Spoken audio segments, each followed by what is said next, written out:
The ground shook beneath Jake Morrison's boots as another explosion rocked the Coalition base on Zarian 7. Red warning lights flashed throughout the corridors while alien voices shouted in languages he didn't understand.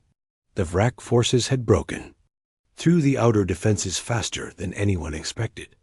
Jake ran down the main hallway, his medical kit bouncing against his hip. As a combat medic with the Human Defense Corps, he had seen plenty of battles. But this retreat felt different. This felt like panic dot through the large windows. He could see the first evacuation ships already lifting off. The sleek silver vessels of the Altherian diplomats rose smoothly into the orange sky. Their ships looked like flying works of art, all curves and glowing panels. Jake had always admired how elegant everything the Altherians built looked. All human personnel report to Evacuation Zone 3. Captain Lisa Rodriguez's voice crackled through his radio. We leave in 20 minutes. Jake pressed the talk button. On my way, Captain. Just finishing my sweep of the medical wing. Make it fast, Morrison. The Vrak are moving closer. The base had been home to representatives from 12 different species. It was supposed to be a symbol of cooperation between the various alien races that made up the Galactic Coalition. Jake had been proud to serve here alongside beings from across the galaxy. Now that cooperation was falling apart as fast as the outer walls, he passed a group of Corvan warriors carrying their weapons toward their own ships. The Corvan looked like walking tanks, covered in natural armor plating that gleamed under the emergency lights. Their leader, a massive female named Commander Vex, barely glanced at Jake as she barked orders in her harsh language. Corvan evacuation complete in 10 minutes, she announced in broken galactic standard. All Corvan ships leave then. Jake had worked with the Corvan before. They were fierce fighters, but they followed orders without question. If their commanders said to leave, they would leave. No exceptions. The insectoid Chitauri were already gone. Jake had watched their hive ships rise from the landing pads like swarms of metal insects. The Chitauri made all their decisions as a group, thinking together like parts of one giant mind. When the hive decided to retreat, every single Chitauri moved at once. In the next corridor, Jake found a group of aquatic Nirai draining water from their transport tanks. The Nirai needed to stay wet to survive, so they traveled in special water-filled containers. Now they were pumping that water back into their ships as fast as possible. The water is nearly loaded, one of them gurgled to Jake as he passed. Their translator made their speech sound like someone talking underwater. We must depart before the Vrak reach the inner sections. Jake nodded and kept moving. The medical wing was just ahead. He needed to make sure no one was left behind in the chaos. The medical bay doors hissed open as he approached. Most of the beds were empty now, but medical equipment was scattered everywhere. Someone had left in a hurry. Jake walked between the beds, checking each one carefully. In the corner, behind a privacy screen, he found her. She was small, maybe the size of a human child around 10 years old. Her skin had a crystal-like quality that seemed to glow with its own inner light. But that light was very dim now, flickering like a dying candle. Jake recognized her as a Zephyrian, one of the most peaceful species in the Coalition. Her breathing was shallow, and her crystalline skin had turned a dull gray color. Jake had never treated a Zephyrian before, but he knew enough about their biology to recognize the signs. She was dying. Hey there, Jake said softly, kneeling beside her bed. Can you hear me? The girl's eyes fluttered open. They were large and silver, like mirrors reflecting starlight. She looked at Jake with confusion and fear. Human, she whispered, in heavily accented galactic standard. Why human here? All leave. Jake checked her medical chart. Her name was Kira, and according to the notes, she had been badly injured in the first Vrak attack 3 days ago. The medical team had stabilized her, but her condition was still critical. "I'm here to help," Jake said, running his medical scanner over her. The readings were not good. Her life signs were weak, and getting weaker. Heavy footsteps approached. The medical bay. Jake turned to see a tall Zephyrian male in a military uniform.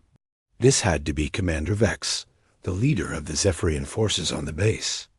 "You must leave this area immediately," Commander Vex said in perfect galactic standard. His voice was cold and formal. "The Zephyrian evacuation begins now." "What about her?" Jake asked, pointing to Kira. Commander Vex looked down at the dying girl with no emotion on his face.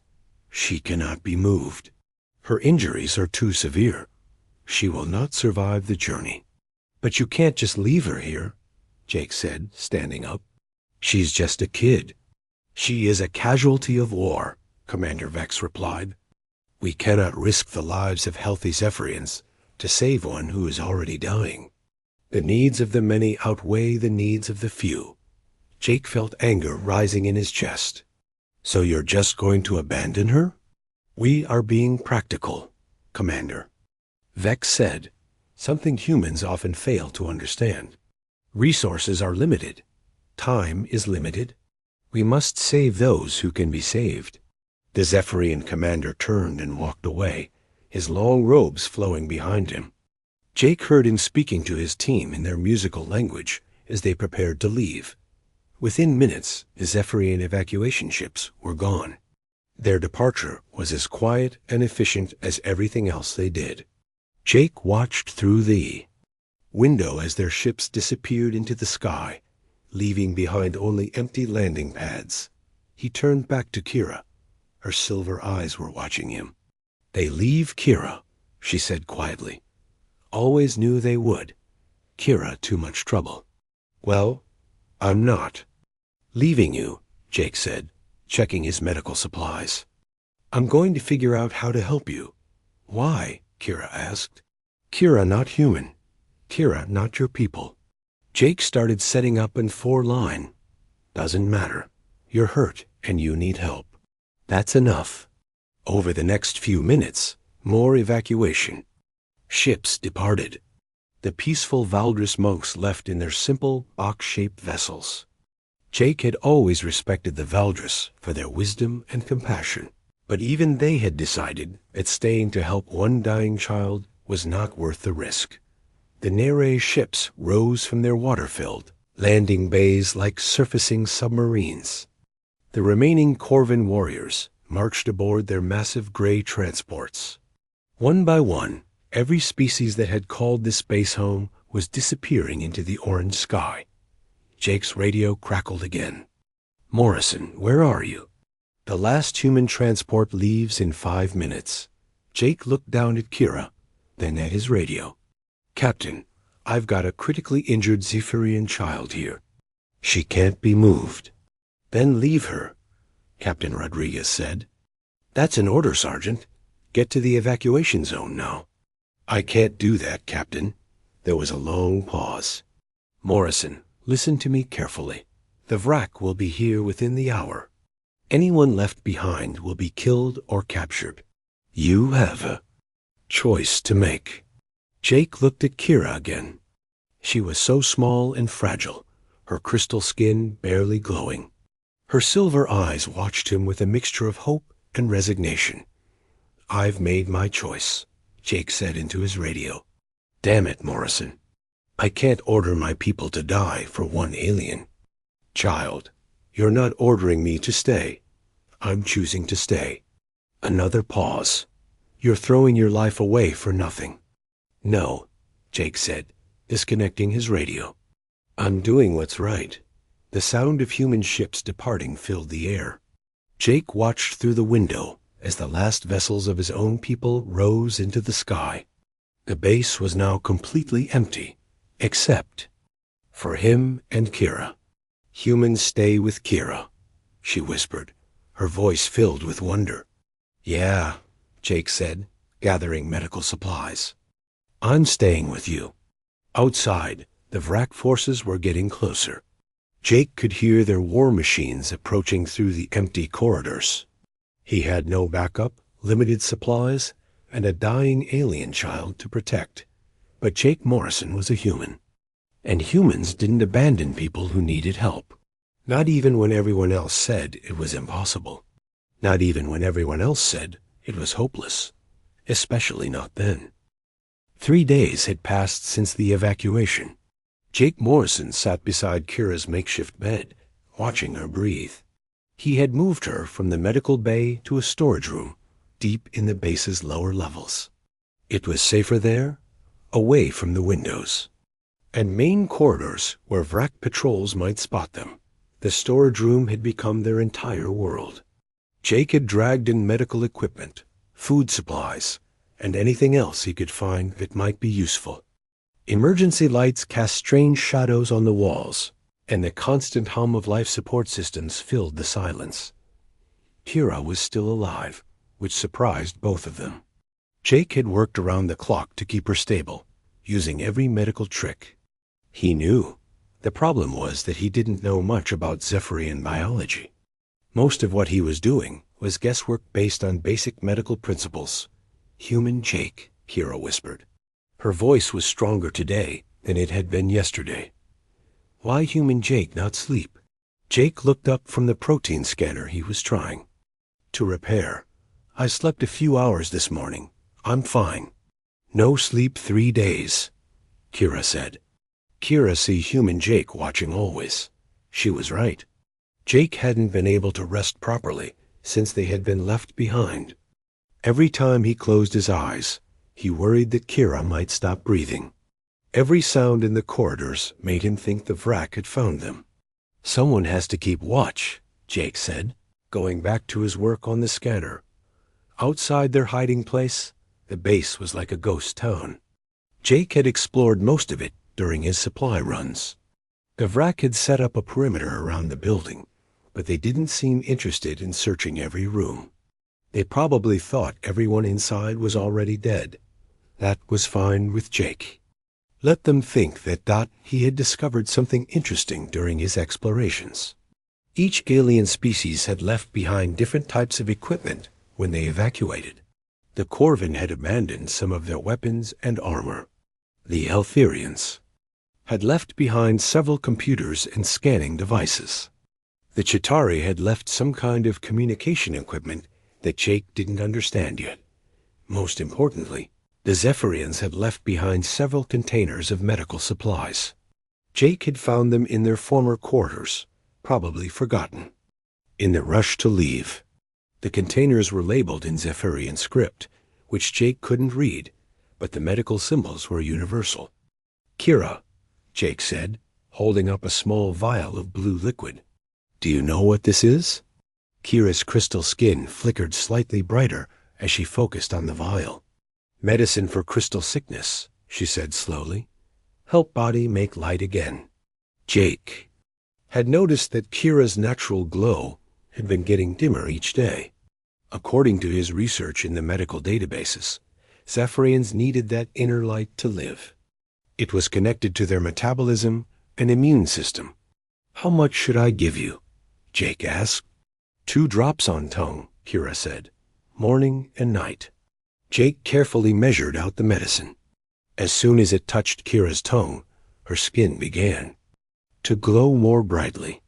The gray color that had been spreading across her crystal-like surface started to fade. Better, Kira said with a small smile. Human Jake very smart. Not smart enough, Jake muttered. I should have found this stuff too. Days ago, human Jake saved Kira life. Very smart. Jake sat back down in his chair. Your people had this medicine the whole time. They could have taken 30 seconds to give it to you before they left. Kira's glow dimmed a little. Zephyrian way not same as human way. Zephyrians think about many people, not one people. Commander. Vex do what best for most Zephyrians. But you're a Zephyrian too, Jake said. You count as much as anyone else. Kira already hurt. Kira make others slow down. Better to save healthy ones. Jake shook his head. That's not how humans think about it. How humans think.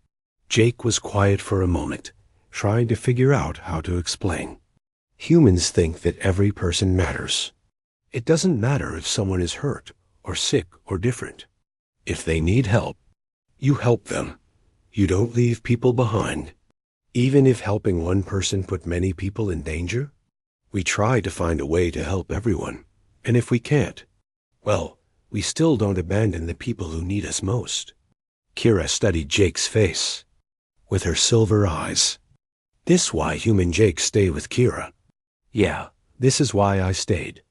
Over the next few hours, Jake continued exploring the base while Kira rested. He was looking for anything that might help them survive longer, or maybe even escape. The Vrak had cut off all communications, so he couldn't call for help. But Jake was starting to get an idea. Each alien species had built their section of the base using their own technology. The Corvin section was all heavy armor and weapon systems. The Alferian section had elegant computers and sensor arrays. The Chitauri section had complex communication networks. The Narei section had advanced water recycling and filtration systems.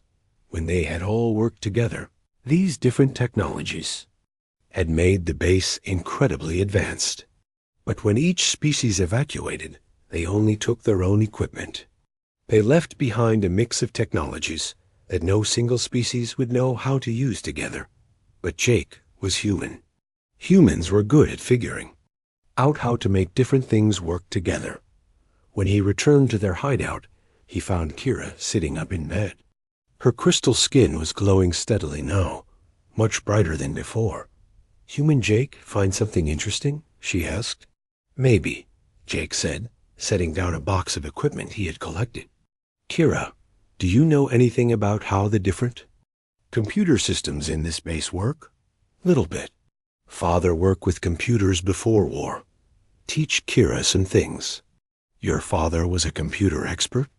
Kira's glow dimmed with sadness. "Father make programs for shield systems. Very important work. Vrak kill father when they attack home world." Jake felt a pang of sympathy. "I'm sorry. Father always say, different types of thinking make stronger solutions. Zephyrian thinking, good for some problems.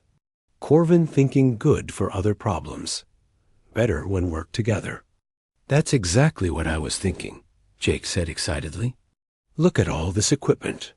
We've got Corvin weapons, Alferian computers, Chitauri communications, Narei life support systems. Nobody else would think to combine them, but maybe we can." Kira's eyes grew wide. Make different technologies work as one system? Why not? The species that built this stuff are all gone. They left it behind because they only think about their own technology. But we're still here, and we can think about all of it. Jake pulled out a Corvin energy cell and an Alferian power converter. "I bet if I connect these right, I can boost the power to the communication systems. Maybe even send a signal through the Vrak jamming." "Dangerous," Kira said. "If wrong connection, could explode." "Yeah, it's risky. But staying here doing nothing is risky too. The Vrak won't wait forever. Eventually, they'll search the base more carefully." Kira was quiet for a long moment. Then her skin began to glow brighter. "Kira, help human Jake. You're still hurt. You need to rest." Kira knows Zephyrian crystal systems. Human Jake know human. Adaptation thinking. Together maybe make something work. Jake smiled. "Okay, but if you start feeling tired, you tell me right away." "Yes, human Jake." They spent the rest of the day working together. Kira explained how Zephyrian crystal circuits worked, while Jake figured out ways to connect them to equipment from other species. It was slow work, and they made plenty of mistakes. But gradually, they began to create something new. Human thinking. Very different, Kira observed as Jake jury-rigged a connection between a Chitauri transmitter and a Narei power regulator. Different how? Other species, they perfect their own technology. Make it better and better, but always same type. Humans. Take different technologies and make them work together. Very strange thinking. Is that bad? No, Kira said. Her skin glowing with what Jake was learning was excitement. Very good thinking. Father would like human thinking very much. As night fell, they had managed to create a hybrid communication system that combined elements from 4 different alien technologies. It wasn't pretty, and Jake wasn't sure it would work, but it was something none of the original species would have thought to build. Tomorrow we test it, Jake said. What if Vrak detects signal? Then we'll deal with that when it happens. Kira, curled up in her bed, her crystal skin glowing softly in the darkness. Human Jake? Yeah? Thank you for not leaving Kira behind. Thank you for helping me figure out all this alien technology. We make good team. Jake smiled as he settled into his chair for another night of watching over her. Yeah, we do. Outside, the Vrak continued their patient siege. They had no idea that inside the supposedly dead base, a human soldier and an alien child were building something that would change everything. A week had passed since Jake and Kira started working together. Their storage room had become a workshop filled with cables, circuits, and pieces of equipment from every species that had lived on the base. Jake looked at their latest creation with satisfaction. It was ugly, but it worked. Test number 7 complete, Jake said, making notes on a piece of paper. The Corvin energy cell is compatible with the Altherian power grid.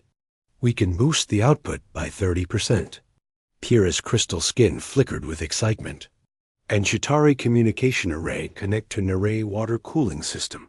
No more overheating problems. Their hybrid technology was becoming more sophisticated each day.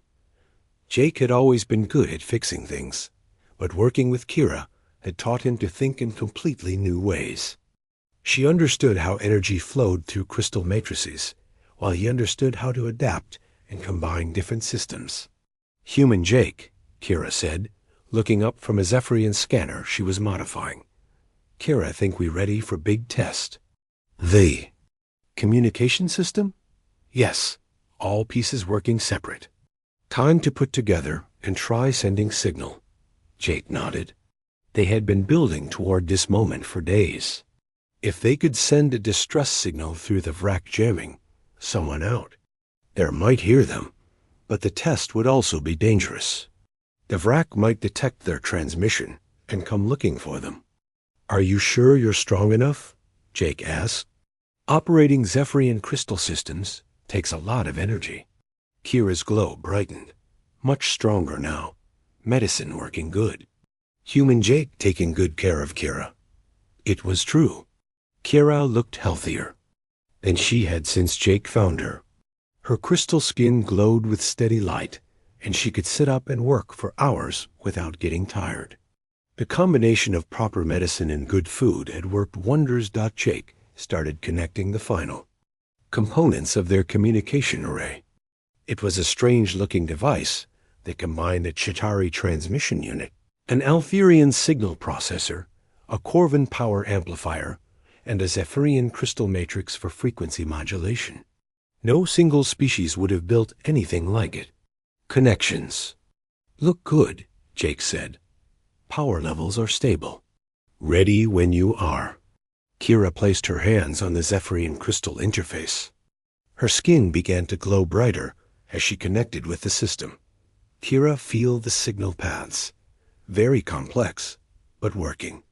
Okay, let's start with low power and see if we can reach the outer system. Kira closed her eyes and concentrated.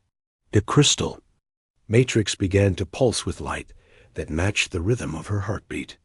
On Jake's monitoring screen, he could see signal strength building. Looking good, Jake said.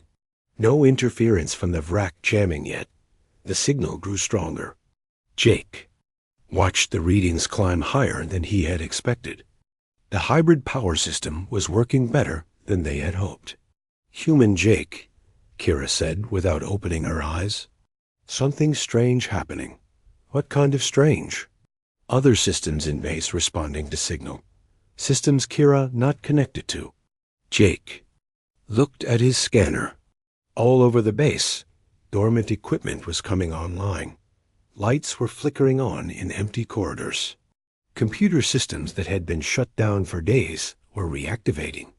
I think our signal is waking up the base's main computer network, Jake said. Is that bad? I don't know. Let's see what happens.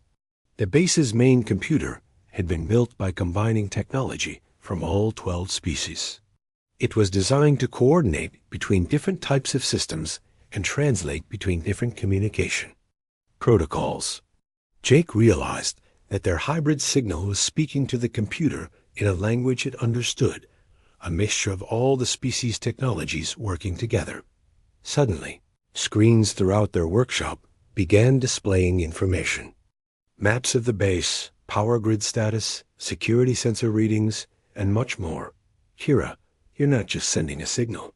You're connecting with the entire base computer system. Kira's eyes opened wide. Her crystal skin was glowing so brightly now that Jake had to squint to look at her. Computer system very big, much bigger than Kira thought. Can you control it? Maybe, but need human Jake help. Too much for Kira alone. Jake quickly connected his handheld computer to the system. Working together, they began to explore what they had accidentally awakened. The base computer contained detailed schematics for every piece of equipment on the station. It had protocols for combining different technologies that none of the species had shared with each other. This is incredible, Jake said.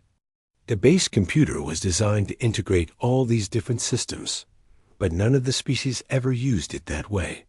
They all just used their own parts. Like people living in same house, but never talking to each other, Kara said. Exactly. They spent the next hour learning to navigate the computer system. Jake discovered that the base had defensive capabilities that had never been activated.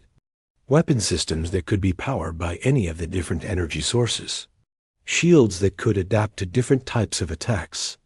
Sensors that could track movement throughout the entire facility. Why nobody used these systems before? Kira asked. Because each species only knew how to operate their own equipment. They never thought to combine everything into one unified system. As they worked, Jake heard a new sound from outside the base. The deep rumble of heavy machinery moving. Closer. That doesn't sound good, he said, pulling up the base's external sensors on his screen. What he saw made his blood run cold. A massive Wrack assault force was approaching the base. Not just the patrol units that had been watching them, but heavy tanks, flying gunships, and hundreds of soldiers. They're coming, Jake said. I think they got tired of waiting for us to die. Kira looked at the sensor readings. Very big attack. Too big for base defenses to stop. Unless we use the integrated defense system, Jake said. The one that combines all the different species' technologies. Dangerous. If something goes wrong, could damage whole base. Jake watched the Wrack forces getting closer. If we don't try, the Wrack will destroy the base anyway. And us with it. Kira was quiet for a moment. Then her crystal skin began to pulse with determination. Kira helped human Jake. We tried together. Jake activated the base's integrated defense systems. One by one, weapon turrets began rising from hidden positions around the perimeter. These weren't the simple single-species weapons that had been installed originally.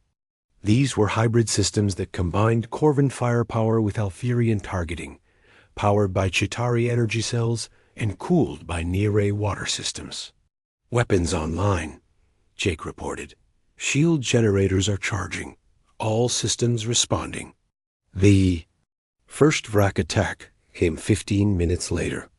Their heavy tanks opened fire on the base's outer walls, expecting to punch through the same defenses they had bypassed a week ago. Instead, they met adaptive shields that analyzed their weapons and adjusted their defensive frequency in real time. The Wrack energy beams scattered harmlessly against barriers. That combined Zephyrian crystal matrices with Corvin armor plating. "They're not getting through," Jake said with amazement. The Vrak tried different tactics. Flying gunships attacked from above, while ground forces tried to find weak points in the base's perimeter. But every attack was met by defensive systems that adapted and responded like a living thing. "How are we doing this?" Kira asked. Her hands were still connected to the crystal interface, and Jake could see the strain on her face. "We're using the base the way it was meant to be used," Jake replied, "as one unified system instead of 12 separate parts." The battle continued for over an hour. The Vrak threw everything they had at the base, but they couldn't break through the adaptive defenses. Their weapons were designed to fight individual species with predictable tactics. They had never faced anything like this hybrid system. Finally, the Vrak forces began to retreat. "We did it," Jake said, hardly believing it. "We actually drove them off." Kira disconnected from the crystal interface and slumped back in her chair. Her glow was dimmer now, but she was smiling. Human Jake and Kira make good team. "The best," Jake agreed. As they celebrated their victory, Jake realized something important. The signal they had sent during the battle would have been detected by every communications array within 50 light years. Their distress call had finally gotten through. "Kira," Jake said, looking at his scanner, "I think help is coming." On the long-range sensors, he could see ships moving toward their system. Lots of ships. "Human ships?" Kira asked. "Human ships, Zephyrian ships, Corvin ships, and more. Looks like everyone wants to know what happened here." Kira's crystal skin began to glow brighter again. "They come to rescue us?" "They're coming to see how 2 people did something that 12 species couldn't do together." Jake smiled as he watched the rescue fleet approaching.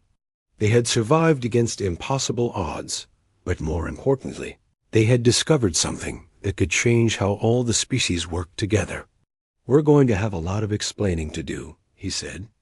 "Good thing we have proof," Kira replied, gesturing at the hybrid technology that surrounded them. Outside, the Vrak forces continued their retreat, confused and defeated by an enemy they couldn't understand.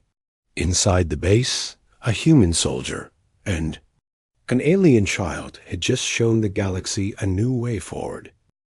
The rescue fleet arrived 2 days after the battle.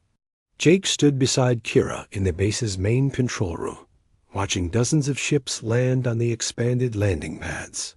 Every species that had evacuated the base was returning, along with ships Jake didn't recognize. "So many ships," Kira said, her crystal skin flickering with nervousness. "More than left before." Jake nodded. Word of their successful defense had spread quickly through Coalition space. Everyone wanted to understand how 2 people had accomplished what an entire base full of specialists couldn't do. The first to enter the control room was Captain Lisa Rodriguez, Jake's commanding officer. She looked around at the hybrid technology. Systems with wide eyes. "Morrison," she said slowly, "what exactly have you 2 been doing here?" "Staying alive," Jake replied, "and learning a few things along the way." Behind Captain Rodriguez came Commander Vex, the Zephyrian who had abandoned Kira a week ago. He stopped when he saw Kira sitting at the central control console, her hands still connected to the crystal interface they had built. "This is impossible," Commander Vex said. "The child was dying. She could not have survived without proper medical care." "She had proper medical care," Jake said firmly. "I took care of her. You are not a Zephyrian medic. You do not understand our biology." Kira spoke up from her position at the console. "Human Jake understand helping. That more important than understanding biology." More representatives entered the room. Commander Vex of the Corvin looked at the weapon system's displays with approval. An Altherian diplomat named Ambassador Zhao examined the computer interfaces with fascination. Even some Chitauri had returned, their translator devices buzzing as they communicated with their hive. The energy readings we detected were extraordinary. Ambassador Zell said, "Our sensors showed power outputs that should have been impossible with the equipment on this base." "That's because you were only thinking about your own equipment," Jake explained. "We used everybody's equipment." "Elaborate," Commander Vex demanded. "How did you integrate Corvin weapons with inferior alien technology?" Jake almost smiled at that. Each species thought their own technology was the best. "Would you like me to show you?" For the next hour, Jake and Kira demonstrated their hybrid systems. They showed how Corvin energy cells could be regulated by Narray water cooling systems, how Altherian computers could process Chitauri communication protocols, how Zephyrian crystal matrices could amplify and focus any type of energy dot. The alien representatives watched in amazement as systems they had never imagined possible came online at Kira's touch. The crystal interface responds to Zephyrian bioelectric fields, Kira explained to a group of her own people. But human Jake modified it to accept input from other types of technology too. "Show them the defensive grid," Jake suggested. Kira's skin glowed brighter as she accessed the base's integrated defense systems. On the main screen, a three-dimensional map appeared showing every weapon, shield generator, and sensor array on the base, but instead of showing 12 separate systems, it showed one unified network. "This is how we fought the Vrak," Jake said. "Not as individual weapons, but as one coordinated defense system." Admiral Hayes, the human fleet commander, studied the display carefully. "How did you figure out how to integrate all these different technologies?"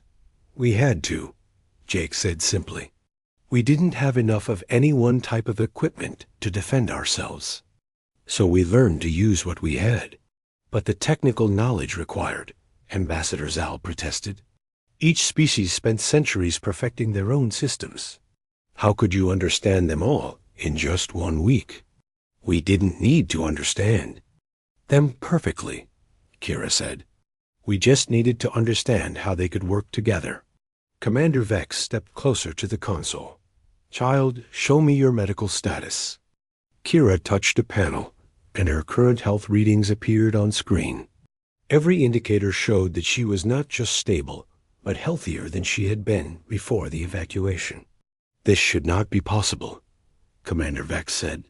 "Our best medical teams said you could not recover from those injuries." "Your medical teams only knew Zephyrian medicine," Jake said. "I used Zephyrian medicine plus human medical techniques, plus equipment from other species.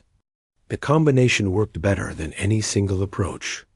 A new voice spoke from the doorway. "Most fascinating." Jake turned to see an elderly Valdris monk entering the room.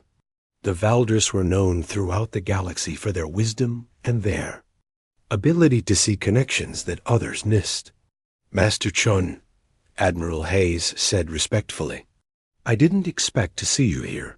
Where else would I be?" The old monk replied, "Two individuals have accomplished something that challenges everything we thought we knew about cooperation between species." Master Chun approached the central console where Kira sat. "Young one, may I ask you a question?" Kira nodded. "When your own people abandoned you, did you feel anger toward them?" Kira was quiet for a moment, little bit angry, but mostly understand. Commander Vex doing what he think best for Zephyrian people. "And you, human Jake?" Master Chun said, turning to Jake. "When your own people ordered you to leave, did you feel conflicted about disobeying?" "Yes," Jake admitted. "But leaving her behind would have been wrong." "Orders don't change that," Master Chun nodded slowly. "And this is why you succeeded where others failed. You both chose to see beyond the limitations of your own species' thinking." Commander Vex stepped forward aggressively. "What do you mean? By limitations?" "Each species has strengths," Master Chun explained patiently. "But each species also has blind spots. Corvin see strength in individual combat excellence. Altherians see efficiency in logical optimization. Chitauri see safety in collective decision-making. Zephyrians see wisdom in preserving the many over. The few and humans? Ambassador Zal asked. Humans see people who need help, Master Chun said, and they refuse to accept that helping is impossible. Jake felt uncomfortable with all the attention. We just did what we had to do. No, said a new voice. Everyone turned to see Dr. Sarah Kim, a human xenobiologist, entering with a datapad. You did something revolutionary. Dr. Kim activated a holographic display showing technical schematics. I've been analyzing the hybrid systems you created. The integration protocols you developed don't just combine different technologies. They create emergent properties that are greater than the sum of their parts. Meaning what? Admiral Hayes asked. Meaning that when these technologies work together the way Jake and Kira figured out, they become more powerful than they could ever be separately. It's like each species had one piece of a puzzle, but none of them realized they were building the same picture. Commander Vex studied the schematics. Are you saying that our evacuation was unnecessary? That we could have defended this base if we had worked together properly? Not just defended it, Dr. Kim said. You could have made it impregnable. The combined defensive capabilities of all 12 species, working as one system, would be virtually unbeatable. The room fell silent as the implications sank in. Every species had retreated because they thought they couldn't win with just their own capabilities. But working together, they could have been unstoppable. There's something else, Kira said. Quietly, her crystal skin was pulsing with a new pattern that Jake had never seen before. When Kira connect to integrated systems, Kira remember things. What kind of things? Dr. Kim asked, pulling out her medical scanner. Things Father put in Kira's biomatrix before he died. Information about shield technology, but also about integration protocols. Father working on way to make all species. Technologies work together. Commander Vex's eyes widened. Your father was Dr. Veal, the shield technology researcher? Yes, and Father hid his research in Kira's crystal matrix. Safe place where Vrak could not find it. Dr. Kim's scanner beeped. Frantically. There are encoded data patterns throughout her crystal structure, terabytes of information stored at the molecular level. Father always say, Kira continued, that greatest discoveries not made by one species alone. Greatest discoveries made when different ways of thinking work together as one. Jake looked around the room at all the alien representatives. So that's why you're really all here. Not just to see what we did, but to get the research data. Admiral Hayes nodded. The integration protocols that Dr. Vell developed could change everything. The way we build ships, the way we fight wars, the way we explore space. But first, Master Chon said, you must understand the lesson that these two have taught us. Technology without cooperation is just tools. Cooperation without compassion is just strategy. But when you combine advanced technology with the willingness to help others, you create something truly powerful. Kira's crystal skin glowed brighter as she prepared to share her father's research with the gathered representatives. Father would be happy, his work finally being used to help people work together. Jake smiled as he watched the alien diplomats, beginning to discuss how they could implement the integration protocols in their own fleets. What had started as a desperate attempt to save one dying child was about to change the entire galaxy. Ready to become famous? Jake asked Kira. Only if human Jake stay with Kira. Still have much work to do together. I'm not going anywhere. Jake promised. Outside, the rescue fleet was preparing to escort them back to Coalition headquarters. 6 months had passed since the rescue at Zerion 7. Jake Morrison stood on the observation deck of the new Coalition integration station, watching ships from dozens of different species dock at the massive facility. Each ship looked different from the others, but they all shared one thing in common. They were built using the integration protocols that he and Kira had discovered. Human Jake looked sad, Kira said, walking up beside him. Her crystal skin glowed with steady, healthy light now. She had grown taller in the past months, and the medical scars from her original injuries had completely faded. Not sad, Jake said, just thinking about how much has changed. The changes had been remarkable. The integration protocols from Dr. Vell's research had revolutionized how the coalition species worked together. Ships that combined the best technology from multiple species were faster, stronger, and more efficient than anything built before. The war against the Vrak was going better than anyone had hoped. Change is good, Kira said. Father would be very happy to see his work helping so many people. Through the observation window, they could see construction crews working on the station's newest section. Humans worked alongside Corvin, Altherians, and Chitauri, all using tools and techniques that combined their different approaches. It was exactly the kind of cooperation that had saved them on Zerion 7, Sergeant Morrison. A voice called from behind them. Jake turned to see Admiral Hayes approaching with a data pad and a serious expression. Behind him walked Commander Vex, who had requested to be assigned to the integration station after seeing what Jake and Kira had accomplished. Admiral, Jake said, is there a problem? Actually, there's an opportunity, Admiral Hayes replied.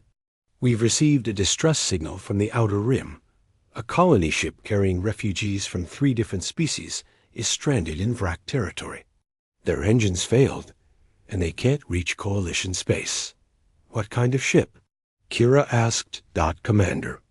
Vex answered. It's an old transport, built before integration protocols existed. Limited defensive capabilities, and the different species on board are having trouble working together to fix their problems. Jake understood immediately. You want us to help them. The Coalition Council has decided to form a new unit, Admiral Hayes explained. The Integration Corps, teams of specialists who can work with different species to solve problems that no single group could handle alone. And you want me and Kira to lead it? Who else? Admiral Hayes smiled. You two proved that integration isn't just about technology. It's about people choosing to help each other. Jake looked at Kira. What do you think? Kira's crystal skin brightened with excitement. Kira thinks many people out there need help. If we can help them work together like we did, maybe save many lives. Then we're in, Jake said. 2 days later, Jake and Kira were aboard the newly built ship called the Unity. It was the first vessel designed completely using integration protocols, with technology from all 12 coalition species working together as one system. The crew was just as diverse as the ship itself. Lieutenant Ben Parker, a human engineer, worked with a Chitauri technician named Click 7 to monitor the engines. Dr. Nova Bright, a Zephyrian medic, coordinated with Corvin Security Chief Dex to plan rescue operations. Even the ship's computer system used Altherian logic programs enhanced by Valdris wisdom algorithms. Approaching the stranded vessel now, reported the pilot, an array named Captain Flo. I'm reading about 800 refugees on board. Looks like they've got Terran colonists, Zephyrian researchers, and Corvin civilians. Jake studied the sensor readings. What's their status?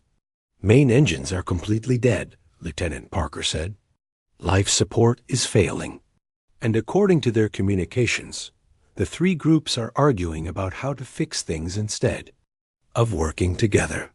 Sounds familiar, Jake said with a smile. The Unity docked with the refugee ship carefully. Jake and Kira led the rescue team aboard, bringing portable equipment and emergency supplies. What they found was exactly what Jake had expected. The ship's main corridor had been divided into 3 sections. The humans had claimed the front section and were trying to repair the engines using human technology. The Zephyrians had taken the middle section and were attempting to boost power using crystal matrices. The Corvin had secured the rear section and were building weapons to fight off any Vrak patrols that might find them. This not working, Kira observed as they watched a human engineer argue with a Zephyrian scientist about power distribution. No, it's not, Jake agreed, but we know how to fix it. Jake approached the human group first. I'm Sergeant Morrison. With the integration cores, we're here to help. About time, said the lead engineer, a woman named Dr. Kate Wells. We've been trying to repair these engines for 3 days, but the Zephyrians keep draining power for their experiments. What if I told you that the Zephyrian experiments could actually help fix your engines? Dr. Wells looked skeptical. How? Zephyrian crystal matrices can regulate power flow more efficiently than human systems. If you combine your engine repair techniques with their power management, you might get better results than either approach alone. Meanwhile, Kira was talking to the Zephyrian research team. Why you not work with humans? She asked in their musical language. Human methods too crude, replied the lead scientist, Dr. Lux. They damage delicate crystal systems with their rough techniques. What if humans protect crystal systems while you optimize them? Human engineering very good at making things strong and safe.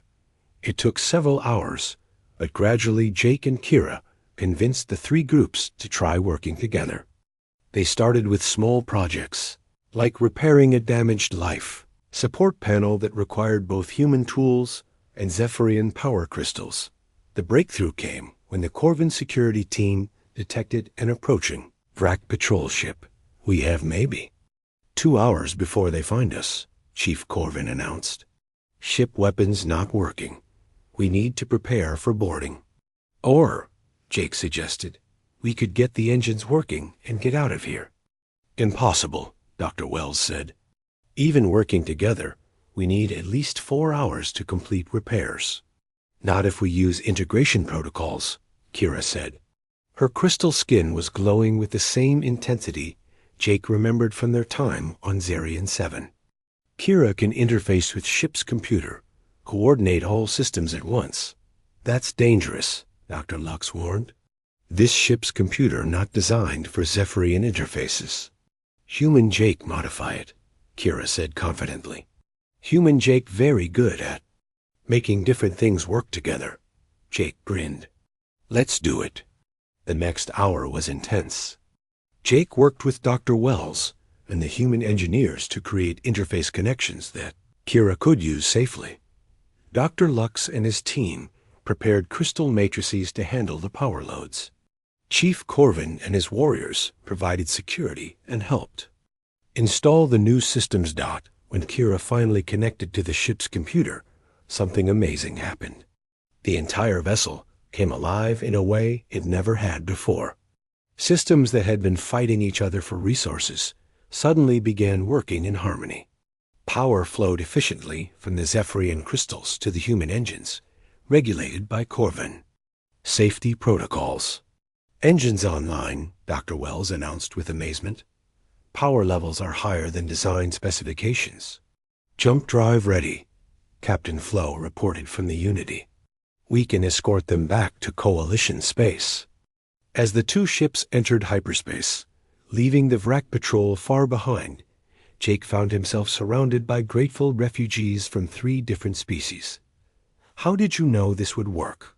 Dr. Wells asked. Because it always works, Jake replied. When people stop focusing on their differences and start helping each other, amazing things happen. Dr. Lux approached with several other Zephyrians. We would like to join integration cores, he said formally. Your methods could help many people. Chief Corvin nodded agreement. Corvin warriors would be honored to serve with humans who fight for others. Over the following weeks, the integration cores grew rapidly. Word spread throughout Coalition space about teams that could solve impossible problems by bringing different species together. Jake and Kira found themselves training new teams and responding to calls for help across the galaxy. We did something. Good, Kira said one evening as they watched another successful integration team depart for a new mission. "We did something human," Jake corrected. "We refused to leave someone behind, and that led to everything else." "Human way is good way," Kira said, her crystal skin glowing with contentment. Jake smiled as he looked out at the stars. Somewhere out there, teams of mixed species were working together to solve problems that had seemed impossible just months ago. The integration course was changing how the entire galaxy thought about cooperation. And it had all started because one human soldier couldn't bring himself to abandon a dying alien child. "Yeah," Jake said quietly. "The human way is pretty good." The war against the Vrak continued, but now the coalition fought with a unity and effectiveness they had never known before. Ships built with integrated technology, crews trained in cooperation protocols, and the understanding that every person mattered had turned the tide of the conflict. Jake Morrison had saved one life and changed the galaxy. But to him, the most important thing was still the friendship he had built with a young Zephyrian girl who had taught him that working together always made both sides stronger.